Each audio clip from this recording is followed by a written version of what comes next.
Capítulo 3, palavras trocadas entre Jesus e Nicodemos, um doutor da lei, um dos mestres da religião de Israel.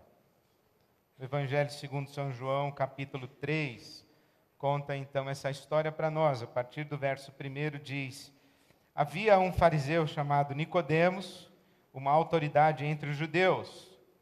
Ele veio a Jesus à noite e disse: Mestre, sabemos que ensinas da parte de Deus, pois ninguém pode realizar os sinais miraculosos que estás fazendo se Deus não estiver com ele. Em resposta, Jesus declarou: digo-lhe a verdade, ninguém pode ver o reino de Deus se não nascer de novo. Perguntou Nicodemos: como alguém pode nascer sendo velho? É claro que não pode entrar pela segunda vez no ventre de sua mãe e renascer. Respondeu Jesus: digo-lhe a verdade, ninguém pode entrar no reino de Deus se não nascer da água e do Espírito. O que nasce da carne é carne, mas o que nasce do Espírito é Espírito.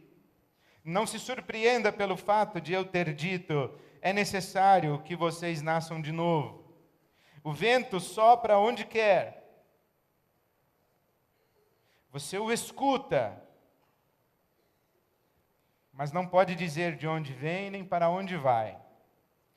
Assim acontece com todos os nascidos do Espírito.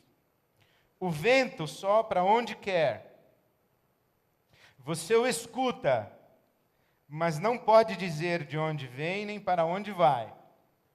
Assim acontece com todos os nascidos do Espírito. Que Deus nos dê a sua palavra nessa noite. Amém.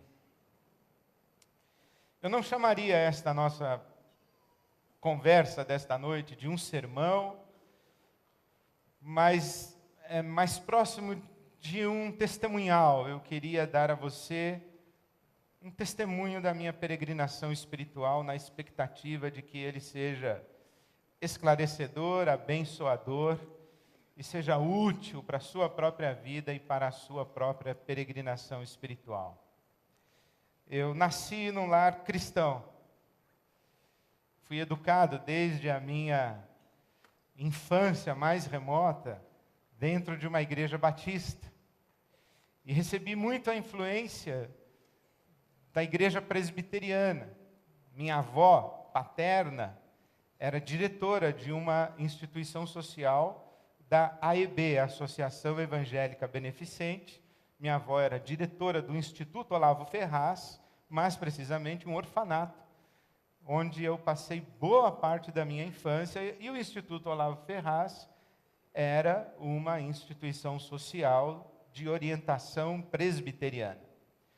Ao mesmo tempo, minha avó, membro de uma igreja batista, me levou desde pequenininho à escola bíblica dominical. O meu domingo, desde bem pequeno, era passado praticamente numa igreja batista. No culto da manhã, na escola dominical, no ensaio do coral. Minha avó era pianista, organista da igreja, me levava com ela, culto da noite, enfim. Eu cresci dentro de uma igreja batista. Com 17 anos, vim para o seminário. Seminário Teológico Batista de São Paulo, mais precisamente a Faculdade Teológica Batista de São Paulo. Estudei num seminário batista. Minha tradição de berço é a tradição do protestantismo histórico reformado. O protestantismo histórico reformado, ele é composto por 5 grandes denominações: presbiteriana, metodista, luterana, congregacional e batista. Esse é o protestantismo histórico, as igrejas chamadas que tiveram sua origem histórica quando da reforma protestante no século XVI, mais localizada na Inglaterra. Então esse movimento chamado tradicional, histórico, reformado, é o berço da minha conversão. Eu cresci dentro de uma igreja batista. Na minha adolescência, na minha juventude, os pastores que me abençoaram, que me influenciaram, meus professores no seminário, todos eles batistas. E dentro de uma igreja batista há um valor muito grande que se concede à Bíblia Sagrada e ao estudo da Bíblia Sagrada. Nesse tempo, no começo da minha peregrinação espiritual, eu usaria a palavra verdade como fundamental da experiência espiritual de uma pessoa. E verdade no sentido de verdade revelada na Bíblia Sagrada. A Bíblia é a palavra de Deus. A Bíblia é o livro que Deus escreveu. A Bíblia é o livro que Deus escreveu para se revelar a nós. Aprendi isso quando eu era pequeno. Eu creio assim, eu creio que a Bíblia é um livro singular, absolutamente singular. Nenhum livro se compara com a Bíblia Sagrada. A Bíblia é a palavra de Deus, portanto, o que está na Bíblia é a verdade, o que a Bíblia endossa é a verdade, o que não está na Bíblia não é a verdade.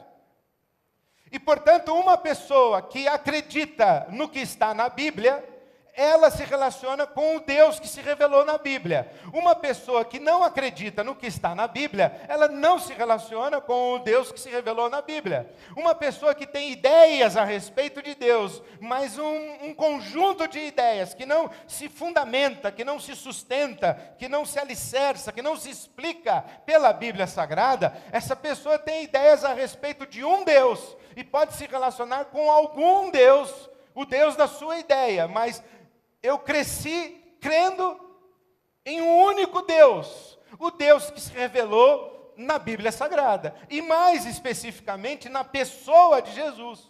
Jesus é a verdade, ele disse, eu sou o caminho, eu sou a verdade e a vida. Então a Bíblia é um livro que fala a verdade a respeito de Jesus, que é a verdade. Portanto, ou você crê na Bíblia, e você crê na verdade, ou você não se relaciona com Jesus. E o meu mundo era exatamente assim. Eu dividia o mundo entre as pessoas que conheciam a verdade e as pessoas que não conheciam a verdade. As pessoas que conheciam a verdade eram as pessoas que eu chamava de filhos de Deus. As pessoas que não conheciam a verdade não eram filhos de Deus. O mundo estava dividido assim para mim. De um lado, quem acredita na verdade vai para o céu. Do outro lado, quem não acredita na verdade e vai para o inferno. Não acredita na verdade porque é ignorante a respeito da verdade, ainda não conheceu a verdade, ainda não ouviu falar a respeito da verdade, ou, tendo ouvido, não acreditou que aquilo era a verdade. Portanto, quando eu comecei a minha caminhada espiritual, eu entendi que a palavra-chave da peregrinação espiritual de uma pessoa era verdade. Mas, na minha adolescência, e graças a Deus por isso, eu conheci também o movimento pentecostal. E o movimento pentecostal não usa a palavra verdade como fundamental da experiência espiritual. Não é que o movimento pentecostal não valoriza a verdade, não valoriza a Bíblia, não valoriza as Escrituras Sagradas. Apenas que no movimento pentecostal, a palavra fundamental não é verdade. No movimento pentecostal, a palavra fundamental é poder. Poder do Espírito Santo. Não basta conhecer a verdade, você tem que receber o batismo com o Espírito Santo. Você tem que ser batizado no Espírito Santo. Você tem que experimentar o poder do Espírito Santo. Muito embora na história do cristianismo exista um sem número de movimentos cristãos que são mais associados à perspectiva pentecostal, que vem do Pentecoste, Atos capítulo 2, o derramar do Espírito Santo, onde os apóstolos falaram em outras línguas, e esse fenômeno que está nos Atos dos Apóstolos. Então, muito embora há muitos movimentos na história da igreja que são associados com essa perspectiva pentecostal, o movimento pentecostal, como nós o conhecemos hoje, tem início mesmo lá para o ano de 1900, ou alguns mais preciosistas dizem 1904, numa reunião de oração, numa casa na rua Azusa, na cidade de Los Angeles, nos Estados Unidos, na Califórnia. Então, lá na rua Azusa, Algumas pessoas estavam estudando a Bíblia, estavam cantando louvores a Deus, estavam fazendo as suas orações, e elas foram visitadas pelo Espírito Santo, ficaram cheias do Espírito Santo, começaram a falar em outras línguas, línguas estranhas, línguas dos anjos, e elas começaram a orar pelas pessoas e as pessoas eram curadas. Elas começaram a orar pelas pessoas e as pessoas caíam no chão, possuídas por espíritos malignos, por demônios. E isso deu origem a um grande movimento, ao movimento pentecostal. Igreja Assembleia de Deus. No Brasil, a Igreja do Evangelho Quadrangular, a onda pentecostal, Brasil para Cristo, Deus é amor, grande onda pentecostal. Portanto, você tem as igrejas batistas, que a ênfase é a verdade, e aí você tem as igrejas pentecostais, que a ênfase é cura divina, libertação espiritual, dons espirituais, especialmente os dons verbais. Falar em línguas estranhas, interpretar línguas estranhas, profetizar, dar palavra de sabedoria, palavra de conhecimento. É no meio do movimento pentecostal que existe essa coisa de eu tenho uma palavra de Deus para você, Deus tem uma palavra para você. E eu, graças a Deus, com os meus 16, 15 anos, vivi e conheci o movimento pentecostal. Eu era adolescente ainda, eu pregava toda semana no Desafio Jovem, lá em Santos. O pastor da minha igreja ia fazer o culto de uma das tardes de semana no Desafio Jovem, que era um centro de recuperação de pessoas envolvidas com drogas, de adicção com drogas. E eu ia no Desafio Jovem falar. E eu me lembro que eu estava lá um dia e uma senhorinha, daquele bem caricaturada de Assembleia de Deus, a saiona comprida, um coque na cabeça, veio para mim, me abraçou e disse: meu filho, enquanto você estava pregando, eu via o óleo do Espírito Santo sendo derramado sobre a sua cabeça, você é cheio do Espírito Santo. E eu disse: amém, sou cheio do Espírito Santo. Na minha igreja batista, por exemplo, tinha um grupo de jovens que queria o poder do Espírito Santo. Quem não quer o Espírito Santo e o poder do Espírito Santo é uma pessoa meio boba. Então, quando alguém falou para mim assim: você quer o poder do Espírito Santo? Eu falei: claro que eu quero. Você quer experimentar o poder do Espírito Santo? É claro que eu quero. Você quer experimentar os dons do Espírito Santo? É claro que eu quero. Você quer orar e as pessoas serão curadas? Claro que eu quero. Você quer ter um dom de fé, em que você pede com fé e as coisas que você pedir, todas elas acontecem? Eu falo: claro que eu quero esse negócio aí. Todo mundo quer. Imagina um menino com 17, 16, 18 anos de idade, você não quer um poder desse? Eu também queria. Aliás, também quero. Todo mundo quer. E nós fomos nos entregar às vigílias de oração nas igrejas pentecostais, nós fomos subir o monte para orar, nós fomos onde existiam dons, profetas, profetisas, e o grupo de jovens da minha igreja foi, eu também fui. E um dia o pastor chamou a gente no gabinete dele, e nós ali entramos, a líder do nosso grupo era uma jovem chamada Sara. E a Sara veio para nós, que estávamos buscando o poder do Espírito Santo, e disse: o pastor chamou a gente na sala dele. Eu falei: vamos lá, vai ver hoje.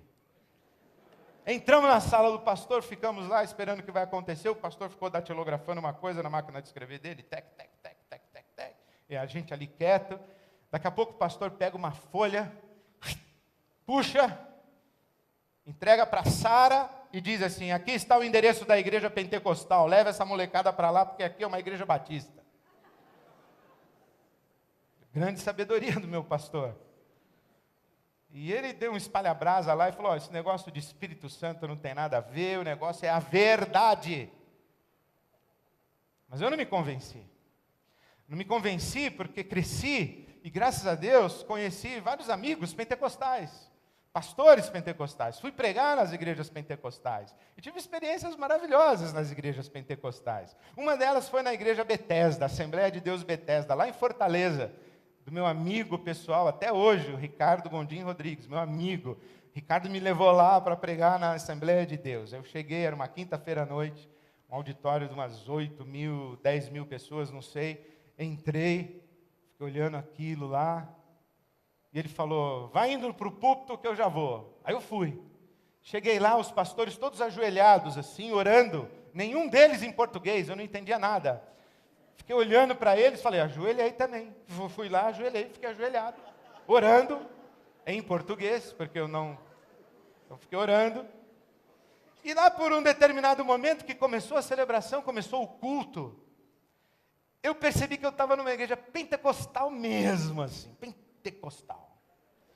E aí começou a me dar um pânico, porque eu falei, eu sou batista, eu não sou pentecostal, eu vou abrir a Bíblia, dar um estudo bíblico. Aqui o negócio é do poder mesmo, não é de dar a Bíblia, é do poder. E eu falei assim, eu vou pagar um mico aqui, porque eu vou dar o estudo bíblico e não vai acontecer nada.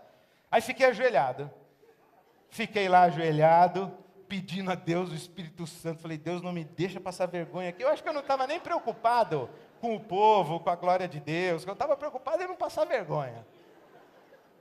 E eu sei que eu preguei naquela noite, preguei depois, e a esposa do pastor, na época o pastor que estava na Bethesda de Fortaleza, veio para mim uma irmã muito preciosa, dessas irmãs de oração, e disse assim, o irmão é da Convenção Batista? Eu falei, sou. Falei, mas o irmão já foi batizado com o Espírito Santo. Eu falei, não sei, não senhora. Já foi, só falta a língua de fogo para o irmão. Eu falei, amém.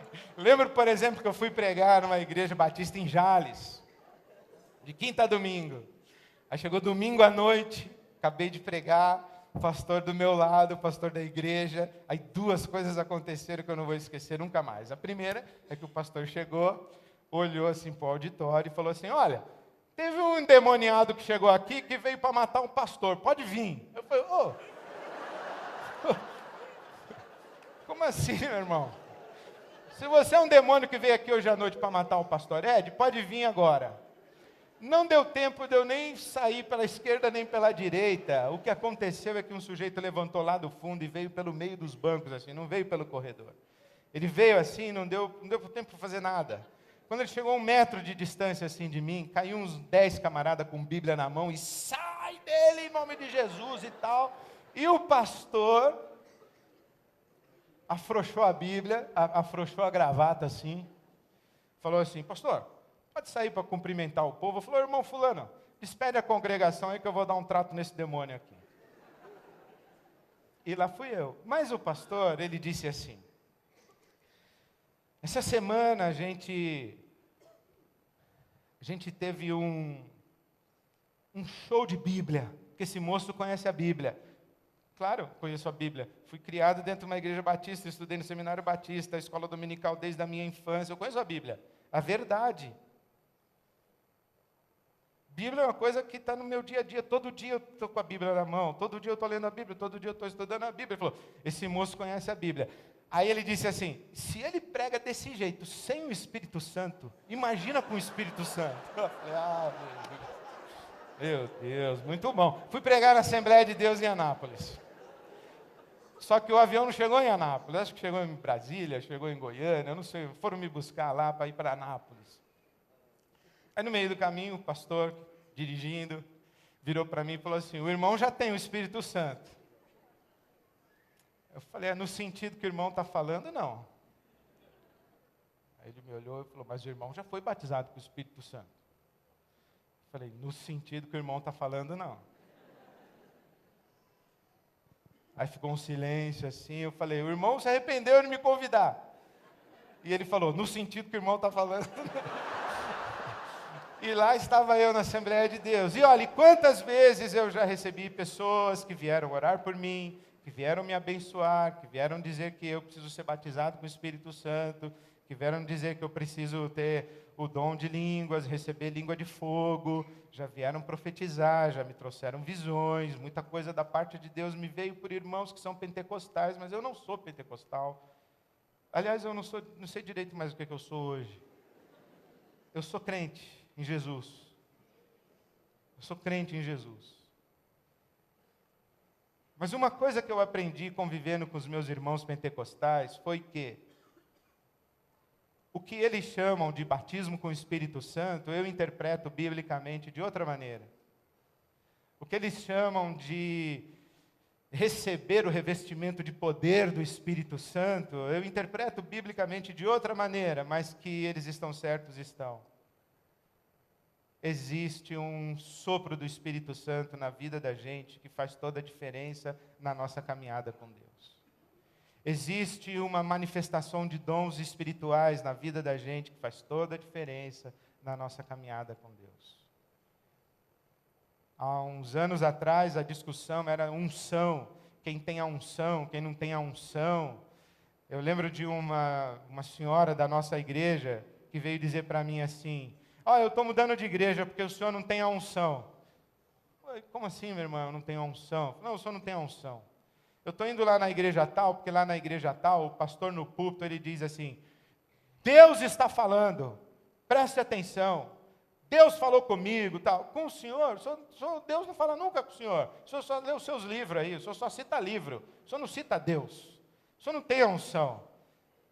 É engraçado, eu estudo e não tenho a unção. O outro cara chega lá e fala que Deus falou, ele tem a unção. Por isso que uns são, outros não são. Mas tudo bem. E eu achava isso. E cada vez que eu tinha uma experiência dessa, uma experiência pentecostaloide, que não tem nada a ver com a Bíblia Sagrada e nem com a ministração do Espírito Santo, eu me fechava.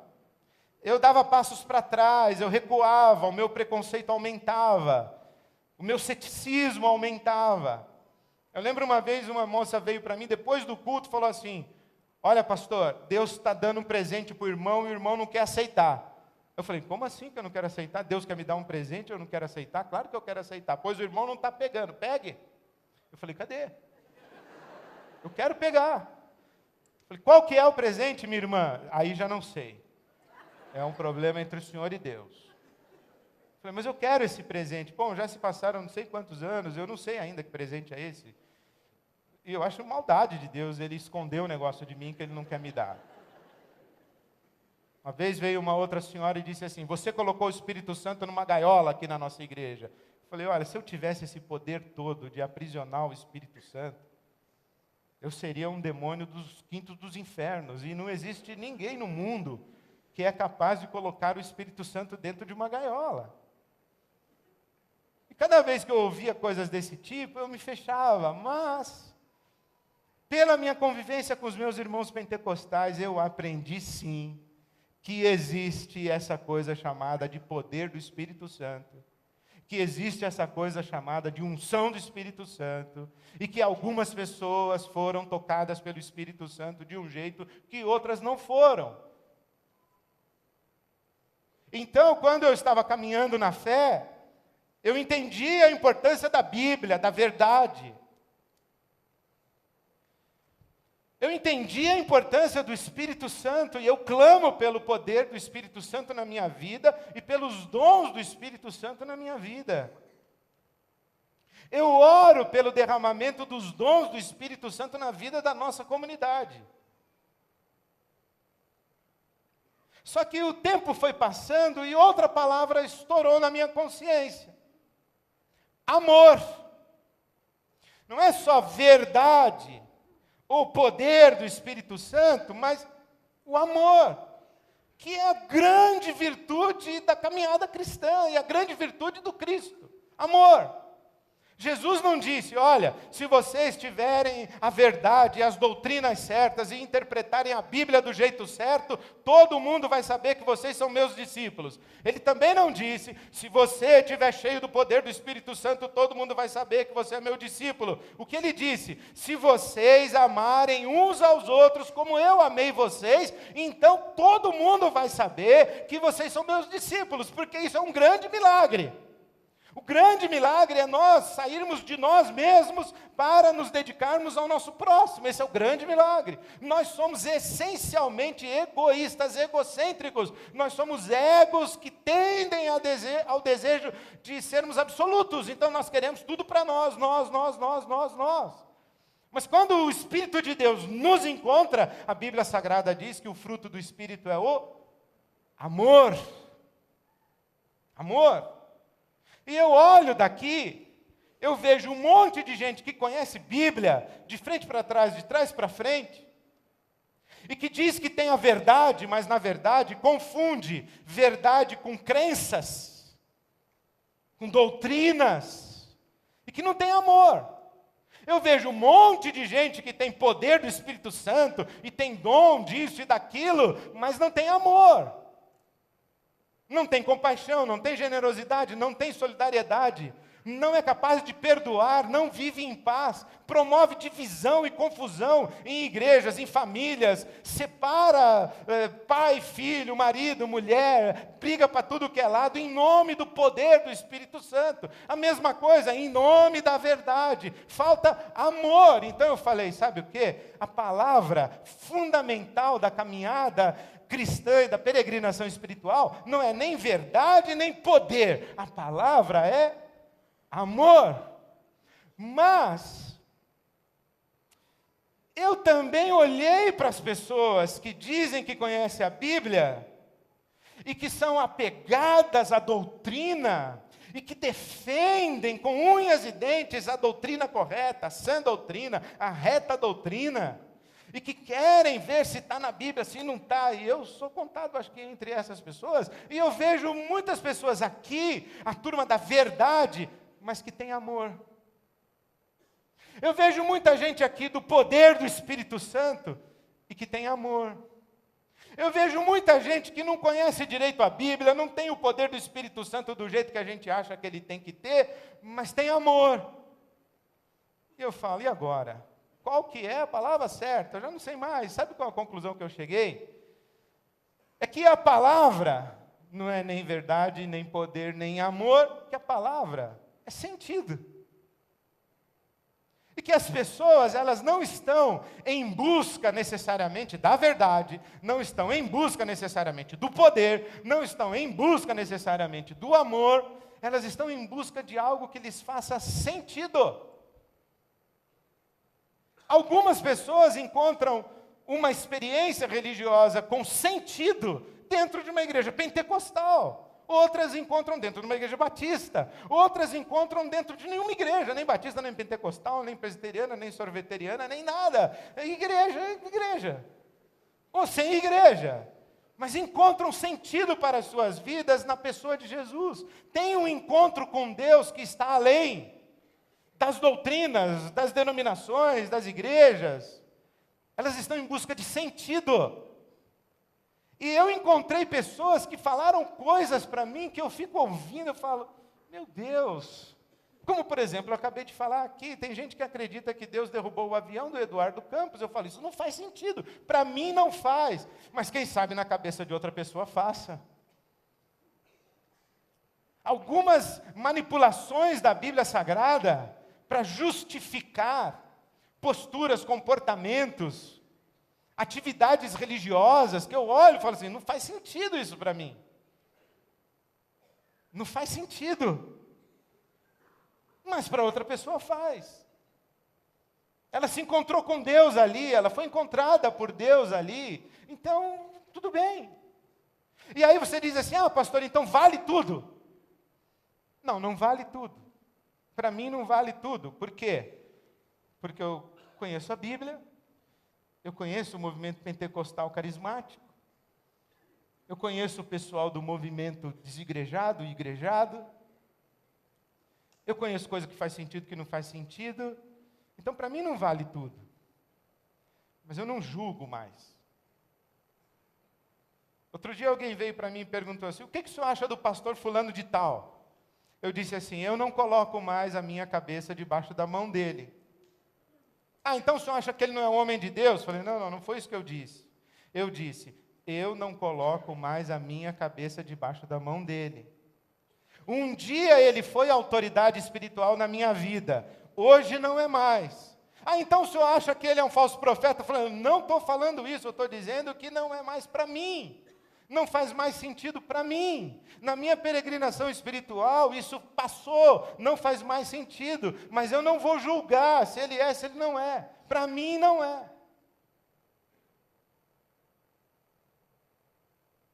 Então eu percebi que eu tinha chegado numa outra palavra, que talvez seja a palavra mais pentecostal de todas que eu usei. Sabe qual é? Mistério. Mistério, irmão. Mistério. Tem coisa que a gente tem que ouvir, olhar para a Bíblia, se ajoelhar, fechar a porta do quarto, se ajoelhar, buscar a Deus e falar assim, mistério, hein? Mistério, irmão, mistério. Isso daí para mim não faz sentido. Eu falo, mistério, hein, irmão? Mistério. Mas isso aí está na Bíblia? Mistério, irmão. Mistério. Mistério. Porque quando eu cheguei aqui no sentido, eu também percebi que o que eu queria era uma experiência espiritual que eu pudesse controlar. Controlar com a Bíblia, controlar com o meu julgamento, com o meu preconceito, com a minha própria experiência, controlar com a perspectiva de comunidade que eu tenho, controlar com a melhor teologia que eu acho que eu descobri. Eu queria controlar. E um belo dia, Deus vem para mim e diz assim, então você acha que eu sou do tamanho da sua cabeça? Que você entende tudo que eu faço e deixo de fazer? Você acha que eu só me manifesto de um jeito que faz sentido para você? Por quê? Você se acha o padrão do mundo? Que todo mundo é igual a você? Que todo mundo pensa igual a você? Que todo mundo ouve a linguagem que você ouve? Que todo mundo reage do jeito que você reage? Que todo mundo sabe o que você sabe? Então você não considera a possibilidade que o mundo é tão diverso, que as pessoas são tão diversas, que cada ser humano é tão singular e irrepetível, que a experiência de um ser humano com o Espírito Santo de Deus pode ser completamente diferente da sua experiência com o Espírito Santo de Deus? E aí eu disse para Deus, sim, Senhor. Falou, então abra a mão do controle e deixa eu fazer. Aí eu digo assim, mas o Senhor faz algumas coisas que eu acho que não faz sentido.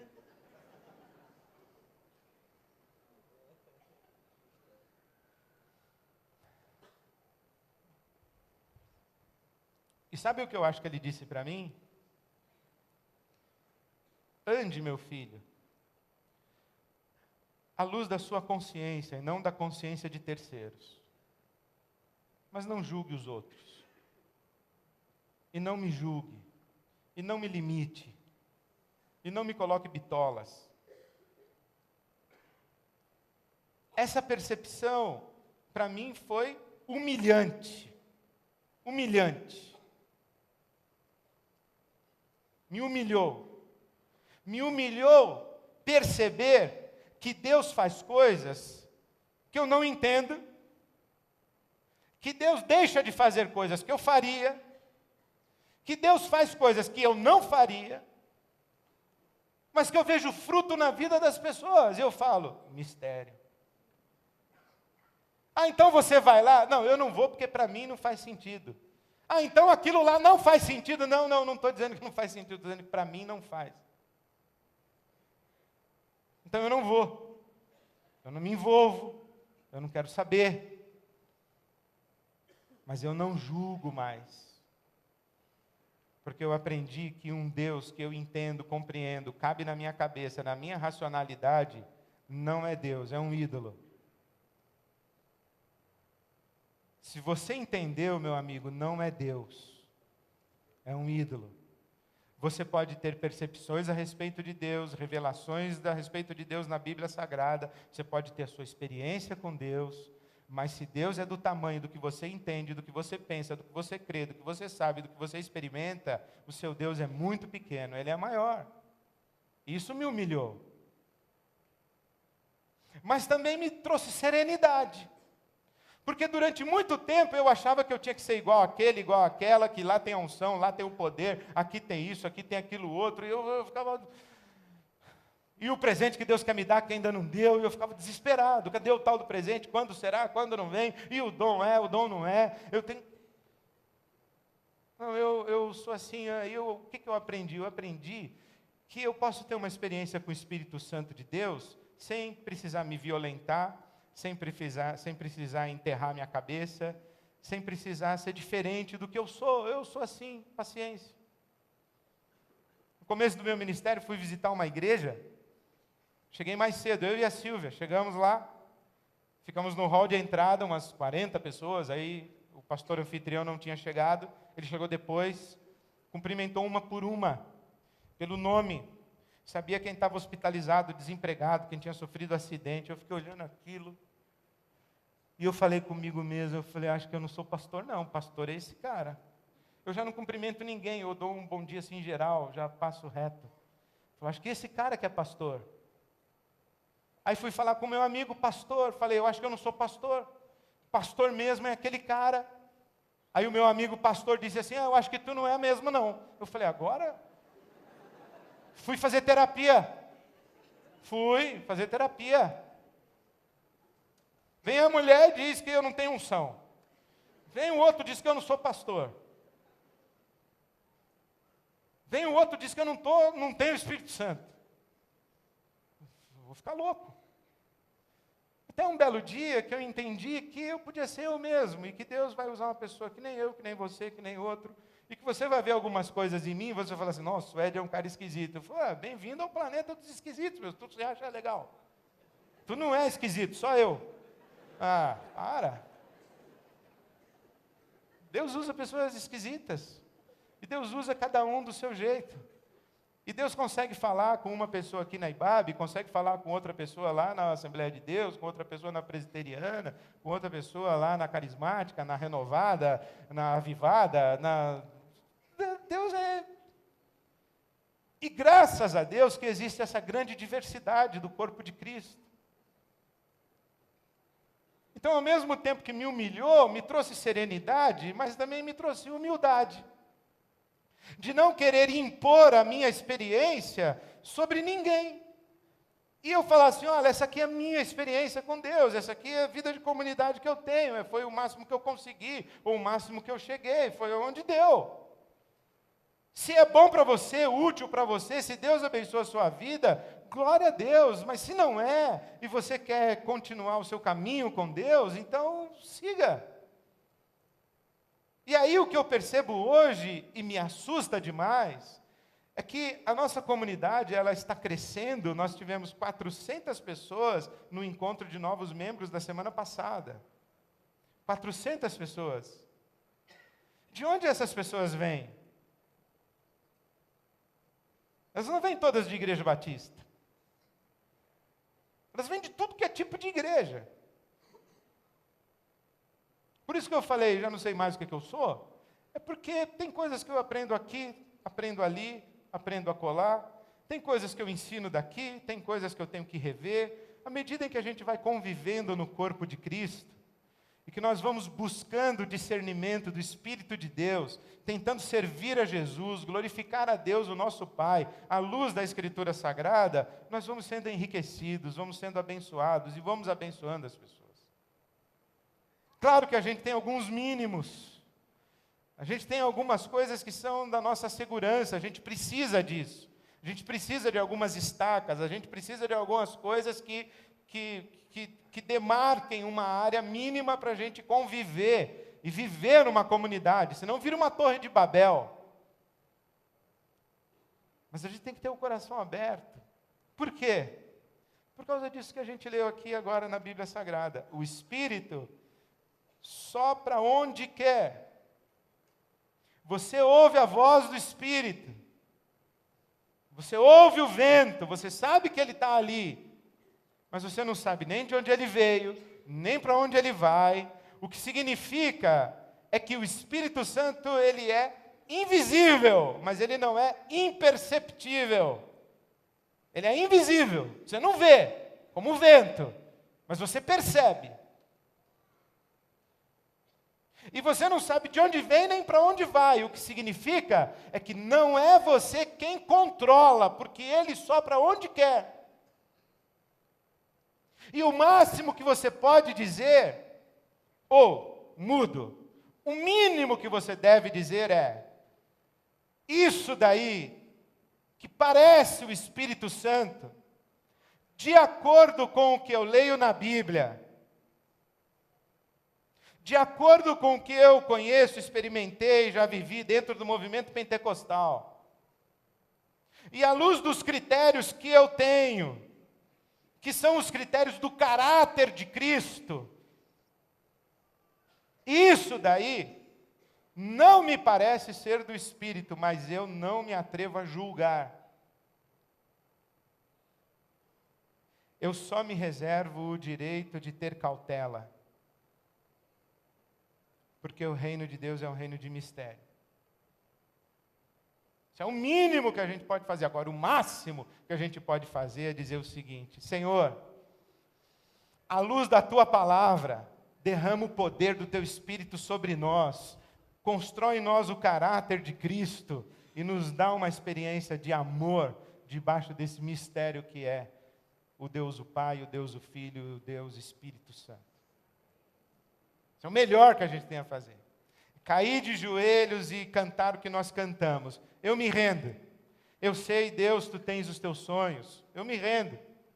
Eis-me aqui nesse lugar, outra vez, eu venho me derramar, dizer que te amo, dizer que de ti preciso. Eu estou aqui, ajoelhado, faz de mim o que o Senhor quiser. Eu não estou mais apegado aos meus preconceitos e conceitos. Eu quero experimentar o Espírito Santo de Deus na minha vida. Mas eu quero experimentar o Espírito Santo de Deus na minha vida para que Ele construa em mim o caráter de Jesus Cristo. E para que Ele construa em nós uma comunidade de amor. Como Ele vai fazer isso? Como Ele vai alcançar você? Que dons Ele vai te dar? Que manifestações? Que experiências? Está na mão dEle. Está na mão dEle. O que nós precisamos é ter essa humildade e a gente se colocar diante de Deus e falar: Senhor, me perdoa. Me perdoa porque eu achei que eu entendia tudo a teu respeito, eu sei que eu entendo é muito pouco e quase nada. Eu sei, Senhor, que eu tenho responsabilidade de andar à luz da tua palavra, mas sem o teu Espírito, nem mesmo entender a tua palavra eu vou entender. Então eu estou aqui. Estou aqui, eu me rendo e eu clamo que o teu Espírito venha sobre mim. Eu queria pedir que você fizesse isso hoje ou encorajar que você faça isso hoje. Aí no seu lugar, ou você está assistindo na sua casa. E simplesmente dizer: Senhor, eu me rendo. Eu abro mão do controle. E eu me rendo à obra do teu Espírito na minha vida. Fala comigo. Mostra para mim coisas que eu ainda não conheço, que eu ainda não sei que existem. Mas se vem da tua parte, se é presente do Senhor para mim, eu quero receber. Então me dá, Senhor, eu estou aberto, eu me rendo. E eu me entrego a Ti. Se você quiser ficar em pé, você fica. Se quiser ajoelhar, você ajoelha. Se quiser continuar sentado.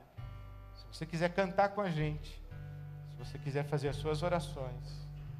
Mas pelo amor de Deus, não perca essa oportunidade de hoje à noite dizer: Espírito Santo de Deus,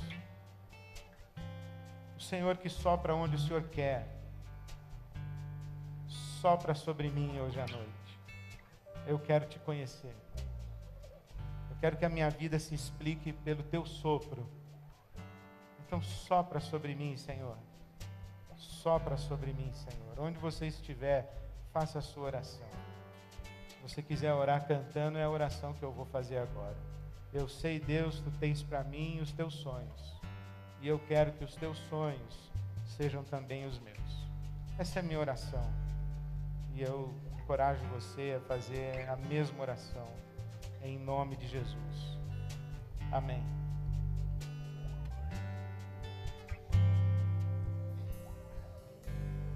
Eu sei